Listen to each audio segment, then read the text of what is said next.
ini saya ingin bertanya, ini sebenarnya tradisi menghormati leluhur atau anak cucunya atau anak keturunannya ini apakah positif atau tidak dari sisi ini ya, dari sisi religius ya? Karena kan generasi sekarang nih yang misalkan sudah mengalami era modernisasi yang sangat luar biasa, ya kan, demokratisasi, ini menganggap ini sebagai kultus begitu. Mungkin antum bisa menganalisa. Kalau saya bilang begini, ajaran apapun itu Pak Irman pasti ada sisi positifnya, asal dia tidak ekstrim. Dia moderat, dia punya nilai positif. Tapi kalau sudah ekstrim, apapun itu jelek. Bahkan ibadah, kalau ekstrim jadi jelek kan gitu. Bahwa menghormati leluhur itu sesuatu yang positif, selama dia tidak ekstrim. Ekstrim itu maksudnya bagaimana? Menghormati leluhur dengan menjatuhkan leluhur orang lain. Nah, ini sudah ekstrim.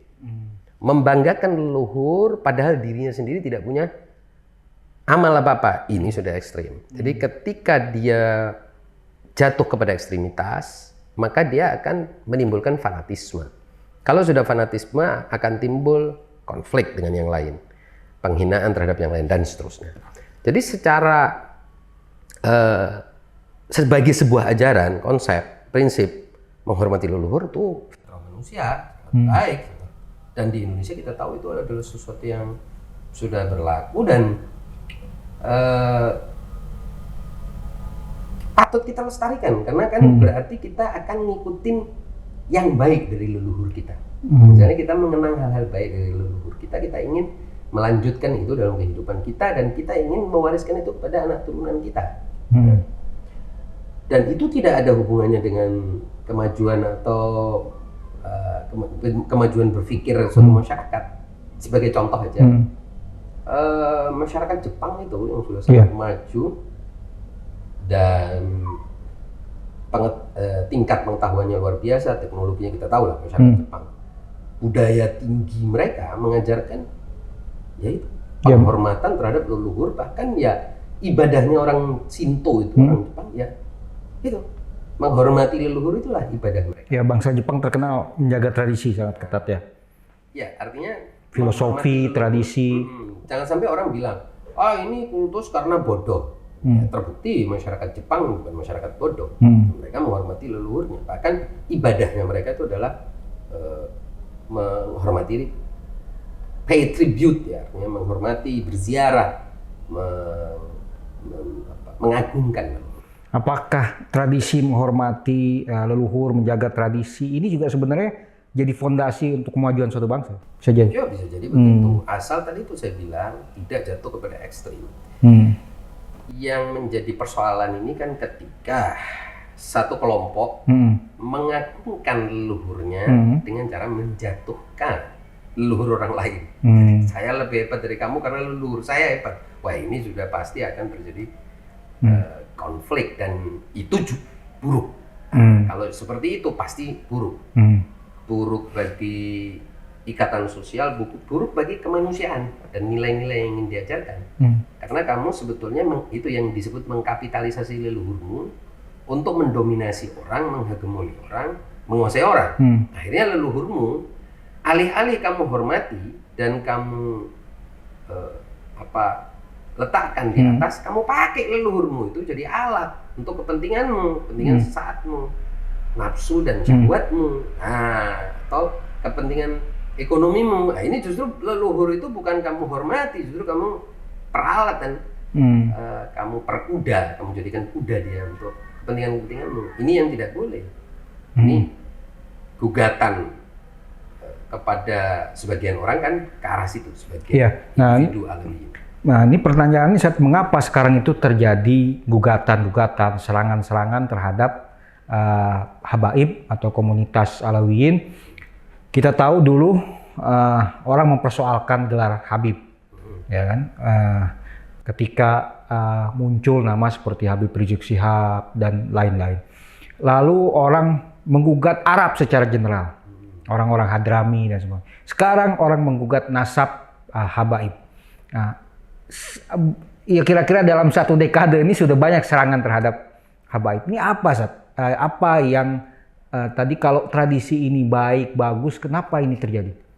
Nah di situ saya bilang karena pastinya ada sekelompok individu atau sejumlah individu yang menggunakan itu atau dipersepsi menggunakan itu, dan saya kira ini benar persepsi itu untuk kepentingan pribadinya, menjual nasabnya untuk membesarkan dirinya, menjual keagungan dan keluhuran orang-orang tua mereka untuk kepentingan dirinya, dan ini sangat terlihat.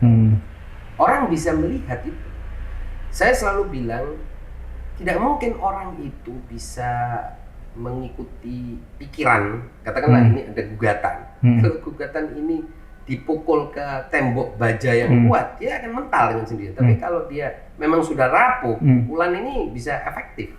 Dan itu yang saya sampaikan pada podcast pertama tentang Habib itu, bahwa yang dilakukan sebagian orang, gugatan yang dilakukan sebagian orang bisa sangat efektif kalau opini publik atau publik secara keseluruhannya melihat memang ini ada pemanfaatan yang tampak jelas oleh mata kita dan dirasakan oleh masyarakat. Akhirnya masyarakat melihat ini dagangan ini jualan orang-orang ini, berdagang dengan kakek moyangnya, dan ini hanya menguntungkan mereka yang sekarang ada, bukan menguntungkan ajaran kakek moyangnya. Saat itulah daya kritis orang akan, oh iya ini harus kita persoalkan.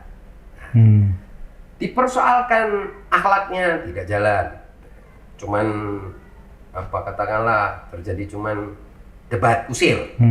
Dipersoalkan bahwa ini bukan negara Arab, tidak jalan juga. Dipersoalkan nasionalisme kebangsaannya. Dipersoalkan nasionalisme kebangsaannya, tidak, sudah harus pukul pangkalnya. Kita pukul saja sekalian nasabnya. Ini karena itu tadi, eskalasi isu ini, karena yang menjadi target tampaknya tidak bergeming dari sikapnya. Perilakunya yang harusnya dia berubah, menunjukkan sikap yang lebih tawadhu, bisa menerima pandangan orang, mendengar, memperhatikan, katakan concern dan kekhawatiran orang, keprihatinan orang, dan juga mengubah cara-cara bersikapnya. Ternyata tidak, wah perlu kita naikin ini voltasenya. Nah, dieskalasilah isu ini sampai kepada urusan nasab. Saya kira ini kulminasi dari pertarungan yang sudah lama. Saya kira bukan satu dekade, tapi sudah 2 dekade. 2 dekade, iya, maksud saya sejak 2000-an, sejak 1999.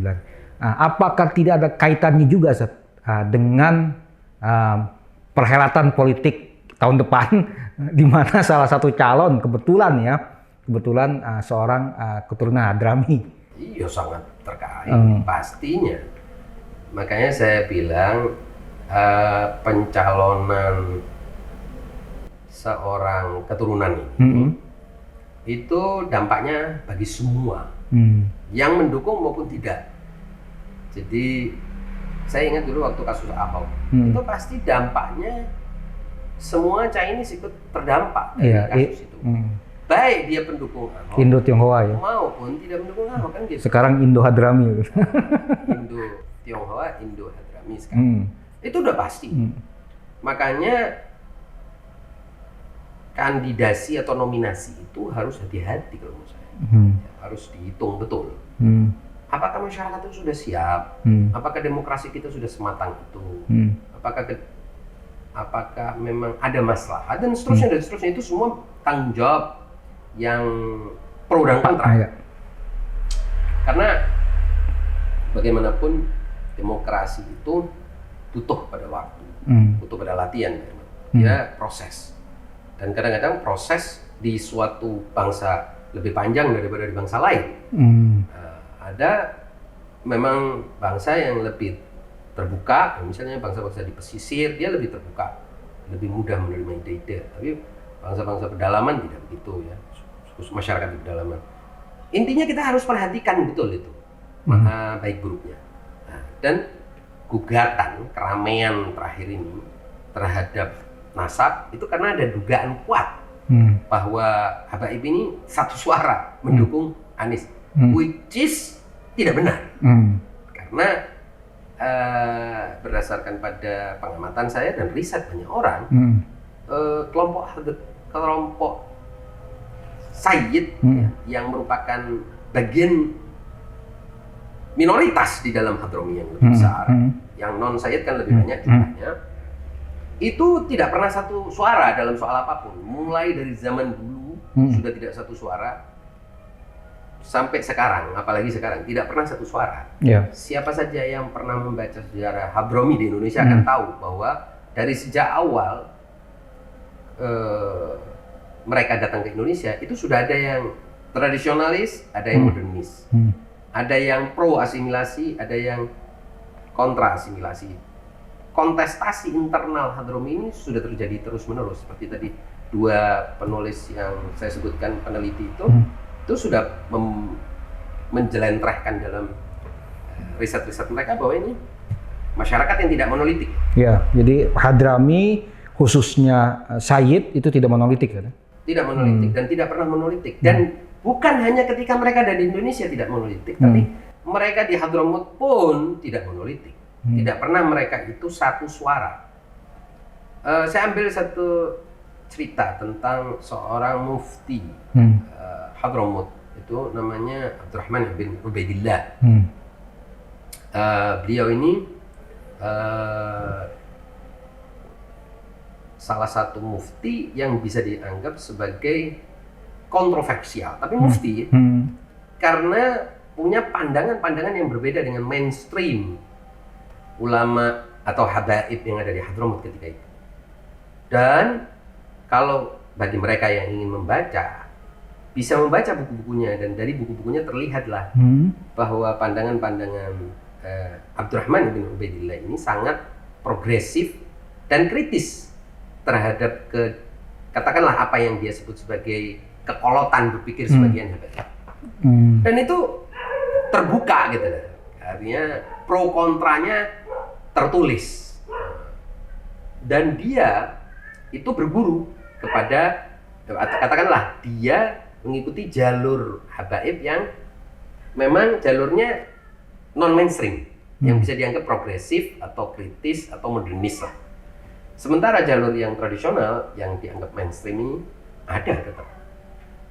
Nah, mengapa dia kemudian bisa menjadi mufti padahal dia non mainstream? Karena ketika itu ada semangat untuk melakukan perubahan di Hadramut gitu. Dan waktu itu ada pergolakan di Hadramut. Hadramut sedang dilanda arus komunisme, di mana itu berarti masyarakat tidak suka dengan pandangan-pandangan apa itu tadi istilahnya kultus individu. Kultus individu ya. Penghormatan yang berlebihan terhadap tokoh agama. Kan ide-ide komunis. Iya. Nah, Habib Abdurrahman bin Ubaidillah ingin menyelamatkan itu. Makanya dia berhasil akhirnya menaiki pucuk pimpinan otoritas religius di Hadramut. Nah, kontestasi ini terjadi terus, Pak. Gak pernah. Saya kira bahkan kalau kita rujuk umat ini sampai ke zaman Rasulullah, di zaman Rasulullah pun kontestasi antara kelompok ini dengan kelompok itu terjadi. Gitu ya. Jadi di masa-masa yang disebut sebagai tahun-tahun formatif umat dan komunitas Muslim, mereka tidak pernah monolitik, tidak pernah satu pandangan dalam semua hal. Tidak. Sayangnya media ini kembali ke kenyataan kita di Indonesia sekarang. Sayangnya media itu kan alih-alih memperlihatkan keragaman pandangan, misalnya dalam soal politik nih ya, pilihan terhadap capres, cawapres ini, sayangnya alih-alih memperlihatkan keragaman, justru ingin mengatakan bahwa komunitas habaib bahkan Hadromi ini satu suara mendukung calon tertentu ya. Loh, kalau gitu kan orang akan bilang, wah memang ini komunitas rasis ini, otomatis kan? Jadi berarti orang-orang ini dukung itu karena ya ini pandangan sederhana kan? Ini berarti mereka ini semuanya rasis, maunya orang dia yang maju dan menang. Padahal kalau sedikit aja media itu mau membawa kameranya ke tempat berbeda, oh enggak, beragam nih. Tidak pernah satu suara dalam soal apapun. Oh ya, kalau tidak satu suara berarti memang masyarakat itu bukan masyarakat yang atau komunitas yang rasis. Iya, artinya juga kalau memang tidak satu suara, artinya memang sudah lebur. Ini sudah komunitas sudah lebur menjadi warga negara Indonesia. Dan setiap punya hak yang sama juga berarti kan. Ya, Kenapa kita harus memandang etnisnya gitu? Ya, dan sama seperti semua etnis lain dalam memandang capres yang ada. Ada etnis seperti misalnya ketika Ahok menjadi calon gubernur, nggak semua Chinese Mendukung. Indo Tionghoa mendukung. Oh, pasti tidak. Dan terbukti kita bisa lihat di media kan, ada yang etnis yang pro anti Ahok dan mereka ungkapkan. Nah, ini yang menurut saya kurang disoroti oleh dan kurang diapresiasi lah kehadiran itu. Bahwa kelompok Hadrami itu sudah menyerap pluralitas negeri ini. Apapun yang ada di negeri itu sudah diserap. Bahkan mereka itu juga di tempat asalnya pun sudah pluralistik gitu. Ya kan kabilah-kabilah itu kan menunjukkan pluralisme. Menunjukkan bahwa mereka bukan sesuatu yang satu garis. Dan yang menarik kalau kita mau berspekulasi, kenapa marga-marga itu muncul, Pak? Kenapa ada marga ini, marga ini? Itu menunjukkan adanya kontestasi internal dalam Alawi. Kalau kita ini kan semuanya kalau mau diseragamkan, ya sebetulnya Al-Husaini, nggak perlu ada marga-marga kan? Oke deh, kejauhan kalau Imam Husain turunin aja lah ke Alawi bin Ubaidillah bin Ahmad bin Isa, kan selesai tuh di situ Alawi. Tidak juga. Kita akhirnya memecah. Yang ini ada marga Asgaf, ada marga Al-Qattas, ada marga Al-Idrus, ada marga Syahab, ada marga Al-Habsyi, ada marga bin Yahya. Itu arti Al-Haddad dan seterusnya. Artinya memang percabangan ini menunjukkan diversifikasi, menunjukkan adanya pluralitas, menunjukkan adanya mereka itu tidak lagi monolitik seperti anggapan orang dari luar.